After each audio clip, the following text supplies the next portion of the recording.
तो नमस्कार दोस्तों, परमाच के यूट्यूब चैनल पे आप सभी दोस्तों का स्वागत करते हैं। आज की जो क्लास होने वाली है बहुत ही बेहतरीन और खास होने वाली है, क्योंकि आज की क्लास में हम बात करेंगे गणित के पेडागोजी को किस प्रकार से सॉल्व किया जाता है। उसमें हम टैग वर्ड और कीवर्ड का प्रयोग करके इस प्रश्नों को सॉल्व करेंगे। तो याद रखिएगा, अभी तक हमने जितने भी आप लोगों को प्रश्न बताया है उसके आधार पर ही टॉपिक्स आप लोगों को बताया गया है, साथ में कीवर्ड बताया गया है, टैग वर्ड बताया गया है। उसका प्रयोग करके आज सभी प्रश्नों को सॉल्व करिएगा, क्योंकि आज के जो प्रश्न यहाँ पे 15 के 15 रखे गए हैं सभी के सभी वेरी वेरी यहाँ पे हार्ड प्रश्न है। आप वो प्रश्न को सॉल्व करने में कठिनाई हो सकती है, इसलिए आप लोग टैग वर्ड का प्रयोग करेगा, क्योंकि हम तो बताएंगे ही टैग वर्ड का प्रयोग करके किस प्रकार से आप लोगों को प्रश्नों को सॉल्व करना है। तो शुरू करते हैं आज के पहले प्रश्न से।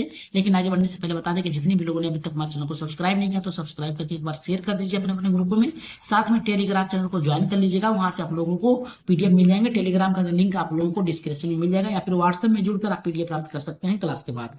शुरू करते हैं आज के पहले प्रश्न से। सभी प्रश्नों को हम लोग टैग वर्ड और कीवर्ड के आधार पर ही सॉल्व करेंगे। तो सबसे पहले यहाँ पे देखिए, सबसे पहले आज के ये पहला प्रश्न जो है ये पॉजिटिव प्रश्न है। तो पॉजिटिव आपको प्रश्न में ऑप्शन में खोजना है। तो पहला करा है कि नीचे दिए गए कौन सा विकल्प उस स्थिति को सर्वश्रेष्ठ रूप में प्रस्तुत करता है जहां शिक्षक गणितीय संकल्पनाओं को बच्चों के पूर्व ज्ञान, याद रखिएगा, पूर्व अनुभव या फिर पूर्व ज्ञान के साथ जोड़ते हुए उन्हें नया ज्ञान यानी नए ज्ञान को अर्जित करने के लिए प्रेरित करता है। तो ये पॉजिटिव है, आपको खोजना है। तो पॉजिटिव आप खोजेंगे। तो पहला यहाँ पे कह रहा है कि शिक्षक गणित के नियमों को कक्षा में शब्दांश पढ़ाता है और छात्रों को वो दोहराने के लिए कहता है। दूसरा हमारा कह रहा है कि शिक्षक छात्रों को परिभाषा पहले देता है, उसके बाद प्रश्नों को हल कराता है। तीसरा कह रहा है कि शिक्षक छात्रों के स्थानीय परिवेश में उदाहरण देकर स्वयं से यहाँ पे गणितीय नियमों बनाने के अवसर देता है। चौथा कह रहा है यहाँ पे शिक्षक प्रतिदिन बोर्ड पर प्रश्न हल कराता है और छात्रों से उसे कापी पर लिखने के लिए या फिर उतारने के लिए कहता है। तो इसका राइट आंसर किसके साथ जाएगा? अगर हम टैग वर्ड का प्रयोग करें तो सबसे पहले यहाँ पे देखिए नियम की बात किया है, शब्दांश को पढ़ाता है और छात्रों को दोहराने की बात कर रहा है, ये आपका निगेटिव जाएगा। दूसरा हमारा कह रहा है कि छात्रों को परिभाषा पहले देता है, उसके बाद प्रश्न को हल करता है, यानी पहले करना चाहिए फिर परिभाषा ये देता है। लेकिन यहाँ पे देखिए तीसरा कह रहा है कि शिक्षक छात्रों के स्थानीय परिवेश यानी उसके परिवेश में, उसके आसपास में क्या घटित घटना है उसको उदाहरण देता है, फिर स्वयं से गणितीय नियम बनाने के अवसर देता है। अवसर देना आपका एक पॉजिटिव है, साथ में उदाहरण दे रहा है। इसके बाद में यहाँ पे स्थानीय परिवेश का भी प्रयोग कर रहा है, यानी उसके आसपास में क्या पहले वो सीखा है उसका प्रयोग करने के लिए कर रहा है। और चौथा कर रहा है शिक्षक प्रतिदिन बोर्ड पर केवल प्रश्न लिखता है और छात्रों को उतारने के लिए यानी दोहराने की बात करता है। तो यहाँ पे पॉजिटिव है तो पॉजिटिव खोजेंगे। राइट आंसर ऑप्शन नंबर यहाँ पे तीसरा सही होगा।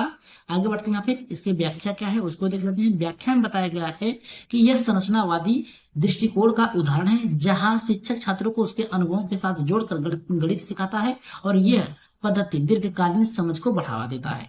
अगर हम बात करें दूसरे प्रश्न की, जो कि बहुत ही बेहतरीन है और इसका आंसर आप लोग कमेंट बॉक्स में दीजिएगा। ये करा कि यदि कोई बच्चा जो है 335 प्लस 68 को जोड़ते समय उत्तर यहाँ पे 803 प्राप्त करता है, तो इस संदर्भ में छात्रों को क्या समझाना चाहिए? ये देखिए आपका नेगेटिव पॉइंट है, इसमें आपको नेगेटिव पॉइंट खोजना है। पहला करा यहाँ पे कि बच्चा जोड़ना नहीं जानता, इसलिए वो उसको गणना नहीं कर सकता। अगर जोड़ता नहीं तो इसलिए वो 803 कैसे लिख देता, इस आधार पे ये तो गलत है। दूसरा करा बच्चा अंक पहचान नहीं पा रहा है, दोहराने गिनती सीखने के लिए कर रहा है, ये भी आपका गलत है। पहचान नहीं पाता तो लिखता कैसे? और यहाँ पे तीसरा करा कि यह केवल सावधानी, यहाँ पे असावधानी की त्रुटि है, इसलिए उसे सही उत्तर देने के लिए कहना चाहिए। देखिए असावधानी और त्रुटि और यहाँ पे केवल नेगेटिव पॉइंट है, ये भी गलत है।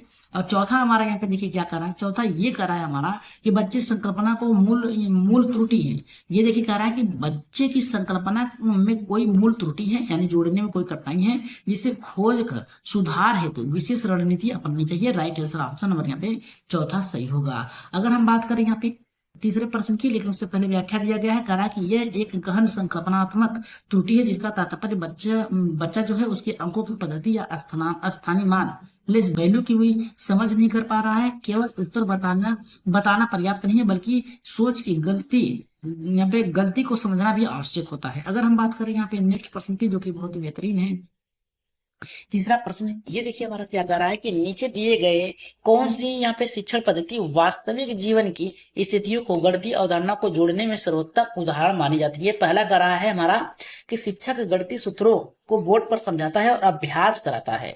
दूसरा कर रहा है कि शिक्षक बाजार से लाए गए फलों की मदद से जोड़ घटाना और गुणा के वास्तविक उदाहरण बच्चों को यहाँ पे करवाता है। और तीसरा करा कि शिक्षक बच्चों को गणित की परिभाषा कंठस्थ करने को कहता है। कंठस्थ करना आपका नेगेटिव पॉइंट है, काट दीजिएगा। शिक्षक परीक्षा के उद्देश्य में से केवल पुराने प्रश्नों पर ही ध्यान करता है, केवल यहाँ पे नेगेटिव पॉइंट है, काट दीजिएगा। बचा आपका पहला और यहाँ पे दूसरा। तो अगर हम बात करें तीसरे प्रश्न की, तो यहाँ पे देखिए सूत्रों को लिखने की बात कर रहा है, नियम की बात कर रहा है, जो कि आपका 6 से लेकर 8 तक के बच्चों के लिए जाएगा। और यहाँ पे कह रहा है शिक्षक बाजार से लाए गए यहाँ पे फलों की मदद से जोड़ घटाना सिखा रहा है। राइट आंसर ऑप्शन नंबर यहाँ पे दूसरा सही होगा। अगर हम बात करें इसकी व्याख्या की, तो व्याख्या में देखिए बताया गया है कि यह अनुभवात्मक और व्यवहारिक अधिगम को सर्वोत्तम उदाहरण है। वास्तविक जीवन की परिस्थितियों में बच्चों की गणितीय समझ को गहराई देती है। आगे बढ़ रहे हैं यहाँ पे नेक्स्ट प्रश्न पे, जो कि आपका चौथा प्रश्न है।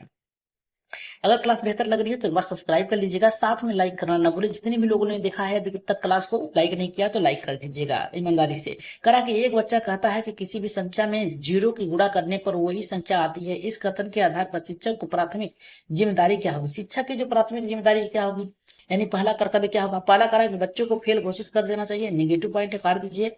उसे उत्तर रटवाना चाहिए, नेगेटिव पॉइंट है, काट दीजिएगा। उसे उदाहरण देकर यह सिद्ध कराना कि जीरो से गुणा का नियम अलग है, या फिर कह रहा है यहाँ पे देखिए हमारा इस त्रुटि के नजरअंदाज कर देना चाहिए, क्योंकि नजरअंदाज नहीं करना, त्रुटि का विश्लेषण करके उसे ठीक करने का प्रयास करना चाहिए। बचा हमारा यहाँ पे तीसरा सही है। आगे बढ़ यहाँ पे इसकी व्याख्या पे, व्याख्या में देखिए क्या बताया गया है।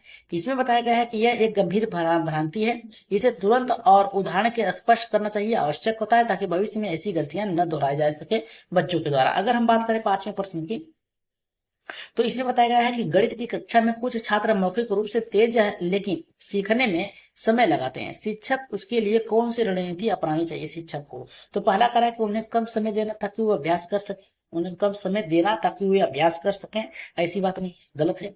दूसरा करा कि उन्हें बाकी बच्चों से अलग नहीं बैठाना है, ये भी गलत है। उनके वैकल्पिक आकलन की योजना बनाना, अधिगम गति के अनुसार सहयोग देना, यही आपका राइट आंसर होगा तीसरा। चौथा करा कि उसे अधिक यहाँ पे कह रहा परीक्षा में अधिक अंक देने से मना करना, ये भी गलत है। तीसरा आपका सही होगा। अगर हम व्याख्या की बात करें तो इसमें कह रहा है कि इंडिविजुअल जो डिफेंस है, इससे समझ में वैकल्पिक मूल्यांकन का सहयोग कर देना समावेशी शिक्षा के अंग के या फिर हिस्सा के अंतर्गत आता है। अगर हम बात करें 6ठे प्रश्न की, तो कह रहा है कि आकलन केवल परिमाण जानने के लिए नहीं बल्कि सीखने के मार्गदर्शन के लिए होना चाहिए। यह कथन किस प्रकार से मूल्यांकन की ओर संकेत करता है? पहला करा संकल्पात्मक मूल्यांकन, जो कि नहीं हो सकता। दूसरा योगात्मक, नहीं हो सकता। अधिगम हेतु मूल्यांकन एकदम सही, सीखने के लिए होना चाहिए। ऑप्शन नंबर यहाँ पे तीसरा सही होगा, वार्षिक मूल्यांकन नहीं होगा। यहाँ पे आगे बढ़ते हैं, यहाँ पे व्याख्या में देखिए बताया गया है कि यह असेसमेंट जो है लर्निंग या फिर कह सकते हैं अवधारणा है, जिसे मूल्यांकन का उद्देश्य यहाँ पे छात्रों को सिखाने में सहायक करना होता है, केवल स्कोर देना नहीं होता। अगर हम बात करें यहाँ पे 7वें प्रश्न की, जो कि बहुत ही बेहतरीन है, ये करा कि यदि शिक्षक बच्चों को एक ही प्रश्न 2-3 तरीकों से हल करने के लिए कहता है, तो ये देखिए खुले अंत वाले प्रश्न होंगे, आपको पॉजिटिव खोजना। पहला करा बच्चों को भ्रमित करना होता है, गलत। यहाँ पे उत्तर की विविधता दिखाना, देखिए विविधता दिखाने की बात कर रहा है, जो कि गलत है, अलग अलग नहीं हो सकता, एक ही उत्तर होगा। तीसरा करा गणितीय सोच में लचीलापन और वैकल्पिक मार्गों की समझ को विकसित करना होता है, राइट आंसर आपका तीसरा होगा। परीक्षा में ज्यादा अंक नहीं होना चाहिए, वैकल्पिक मार्गों का यानी अलग अलग तरीकों से सॉल्व करने का तरीका होना चाहिए। यहाँ पे देखिए क्या कर रहा है, गणितीय लचीलापन बच्चों की रचनात्मक समझ और आत्मविश्वास को बढ़ावा देता है। फ्लेक्सिबिलिटी होनी चाहिए, याद रखिएगा, जो किसी प्रकार से मिल सके। इसका आंसर आप लोग कमेंट बॉक्स में देंगे और इसमें आपको खोजना है नेगेटिव पॉइंट, ठीक। 8वां प्रश्न है, इसको आप नेगेटिव पॉइंट में खोजेंगे कौन सा नेगेटिव पॉइंट है, और इसका आंसर आप लोग कमेंट बॉक्स में देंगे और बताएंगे इसका आंसर क्या होगा। ये कह रहा है कि यदि कक्षा में आधे से अधिक विद्यार्थी एक ही प्रकार की गणना में बार बार त्रुटि कर रहे हैं, तो इसका उपयुक्त कारण क्या होगा? तो पहला कहा कि छात्रों पर ध्यान नहीं देना।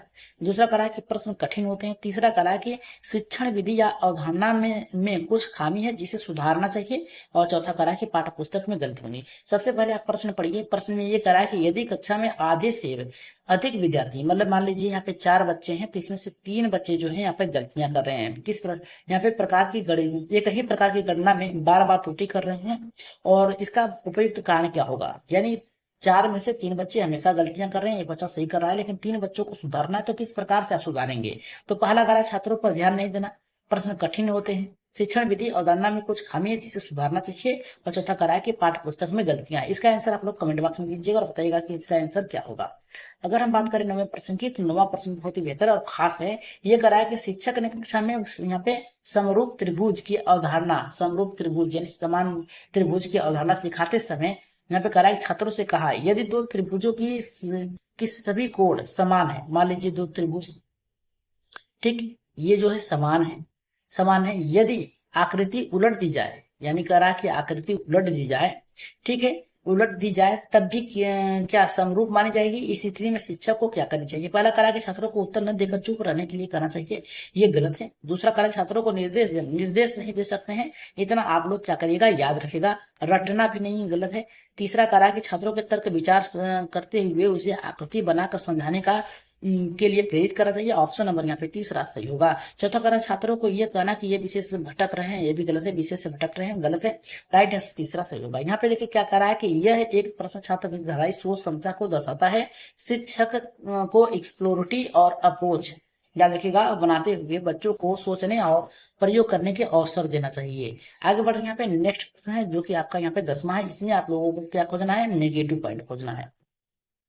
यहाँ पे रिमिडायल खोजना है आपको टीचिंग। यहाँ पे पहला करा है कि यदि यहाँ पे गणित में कक्षा में 40% जो यानी 100 है बच्चे, जिसमें से 40% क्या है जो प्रतिशत विषय हैं वो असफल होते हैं, यानी 60% सफल होते हैं और 40% क्या है, असफल हो रहे हैं। तो शिक्षक को सबसे पहले क्या करना चाहिए? तो यहाँ पे देखिए क्या कर रहा है हमारा प्रश्न, ये करा सभी बच्चों को दंडित करना चाहिए, यानी 40% जो बच्चे हैं उन्हें दंडित करना चाहिए, ये तो आपका गलत है। पूरे कक्षा को फिर से यहाँ पे प्रतिशत बढ़ाना चाहिए, भले ही कुछ बच्चों को पहले से ही आता हो आ रहा है तो पढ़ा रहे हैं, फिर से नहीं, उसको फिर से ऐसे पढ़ाना चाहिए जिससे बालक सीख सके। और तीसरा करा कि त्रुटि विश्लेषण कर जिन छात्रों की कठिनाई हो उसके लिए एक शिक्षण योजनाबद्ध बनाना। और चौथा करा कि अभिभावकों को बुलाकर यहाँ पे करा शिकायत करना। तो 10वें का राइट आंसर क्या होगा? पहला होगा, दूसरा होगा, तीसरा होगा, चौथा या फिर 5वां।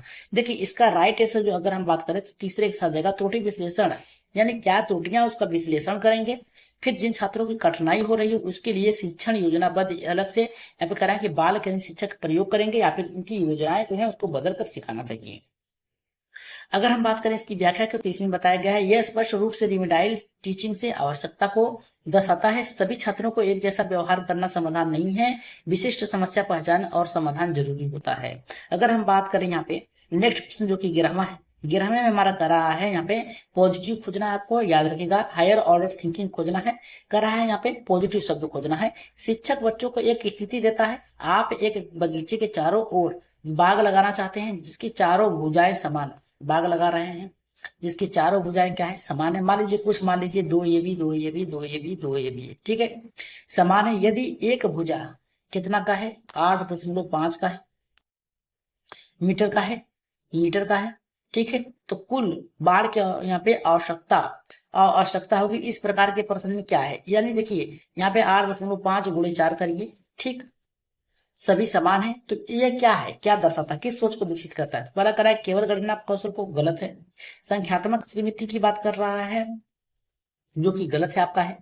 तीसरा करा विश्लेषणात्मक अनुप्रयुक्त सोच, क्योंकि आपको उसे देखकर उसके अनुसार आपको सॉल्व करना है। तो राइट आंसर ऑप्शन नंबर तीसरा सही होगा। भाषा समझ की नहीं हो सकती है, राइट आंसर तीसरा सही होगा। अगर हम व्याख्या की बात करें तो व्याख्या में बताया गया कि यह केवल जोड़ गुणा नहीं बल्कि यह स्थिति आधारित विश्लेषण प्रत्याशित अनुमान और अनुप्रयोगात्मक गणित की ओर ले जाता है। अगर हम बात करें यहाँ पे नेक्स्ट प्रश्न की 12वीं की, जो कि बहुत ही बेहतरीन और खास हो जाता है क्योंकि इस प्रश्न में आप लोग देखेंगे किस प्रकार से इसका आंसर आता है। कह रहा है कि गणित की कक्षा में एक दृष्टिहीन बालक क्या है, जिसे दिखाई नहीं देता है, ठीक, दिखाई नहीं दे रहा है इस बालक को, ठीक है।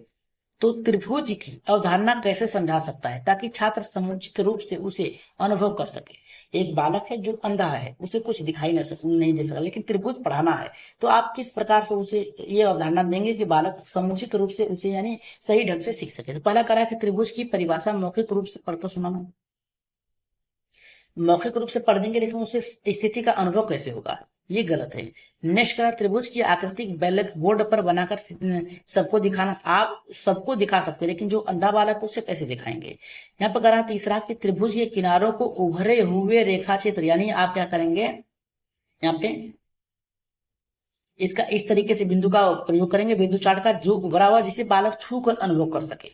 चौथा करा कि छात्रों को गृह कार्य देकर छोड़ देंगे, नहीं। राइट आंसर ऑप्शन यहाँ पे तीसरा सही होगा, ठीक। नेक्स्ट प्रश्न पे अगर हम बात करें यहाँ पे करा के समावेशी शिक्षा जो होती है इसका मूल यह है कि सभी छात्रों को विशेष आवश्यकता पर ध्यान देना चाहिए। ये समावेशी शिक्षा के अंतर्गत आता है।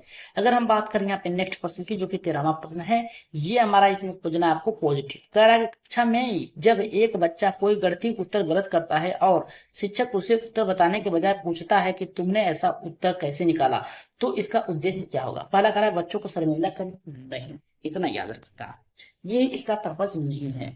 उसकी सोच को यहाँ पे मार्गदर्शित करना होगा। दूसरा हमारा कार्य बच्चों की सोच को सुधारने हेतु प्रक्रिया को समझना, ये एकदम सही है, यही आपका पॉजिटिव होगा। करा समय नष्ट नहीं होगा, अन्य बच्चों की गलतियां नहीं दोहराएं, इसके लिए नहीं। राइट आंसर आपका ऑप्शन नंबर यहाँ पे दूसरा सही होगा। अगर हम बात करें व्याख्या की, तो व्याख्या में देखिए क्या बताया गया है कि यहाँ पे error S a window of thinking की अवधारणा है। गलत उत्तर भी यहाँ पे शिक्षण में अवसर पैदा करता है अगर शिक्षक सोचने की प्रक्रिया को समझने का प्रयास करे तो।